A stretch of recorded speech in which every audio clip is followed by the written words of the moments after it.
Crude oil, also called petroleum, is an unprocessed oil found deep in the ground. It forms naturally from decomposed prehistoric plants and animals. The colour can range from clear to black, the consistency from very watery to very thick. But it's always expensive when it hits the pumps. Oil companies who drill wells install pumping units to draw up the fluid that contains crude oil and salty water. This oil field in Central California, USA, has 6,000 producing wells. The pumping units can run 24 hours a day. Here's what goes on inside the well. With each downstroke, the pumping unit pushes a steel rod down the steel tube lining the well.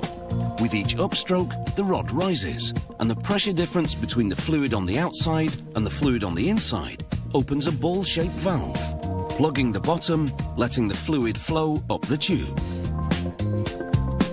Another valve at the top releases the fluid out of the well.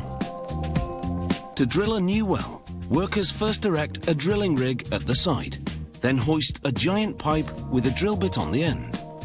They feed this drill pipe through the center of a spinning disc, called a rotary table. As the table turns, the drill pipe turns, its weight bearing down and boring a hole through the ground. Once the drill pipe descends its full 9-meter length, they connect another pipe. The process is repeated with subsequent drill pipes until they bore into the reservoir containing fluid. Throughout the drilling process, they pump a mud mixture down the drill pipe. It comes out the drill bit at the end, hits the bottom of the hole, then backs up to the top. This process brings back the drilled out rock. After lining the well with a steel tube to keep the walls from collapsing inward, they mount the pumping unit and install the valves we saw in the model. The pumping unit pushes the rod up and down through the wellhead at the surface. As a safety measure, workers take readings to check the air for any hazardous underground gases that may be exiting the well.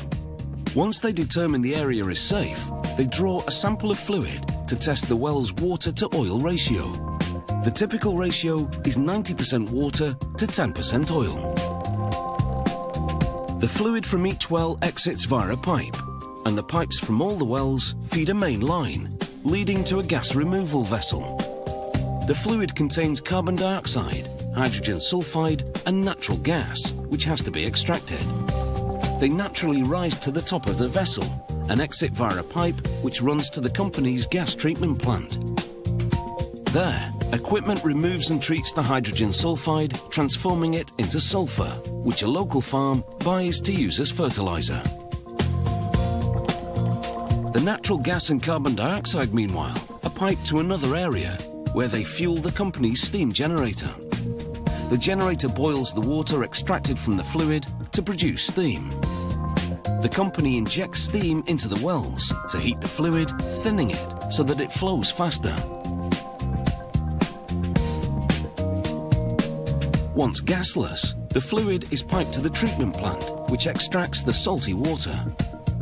In this big tank, appropriately called a free water knockout, the separation of oil and water happens naturally, the oil floating to the top. To speed up that process, they add a chemical called an emulsion breaker. The extracted water exits via a pipe leading to the steam generator. The oil goes to a clarification tank in which a chemical process filters out sand, which the fluid brought up from the reservoir. By the end, when the ratio is 98% oil to 2% water, the crude oil is ready to sell.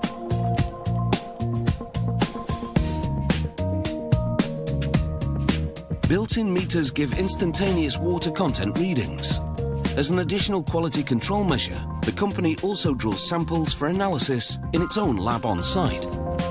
In fact, they test throughout production to ensure sufficient water is being extracted at each phase of processing.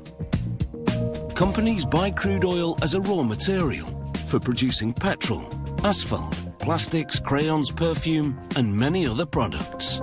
So there you go, yet another refined report from how it's made.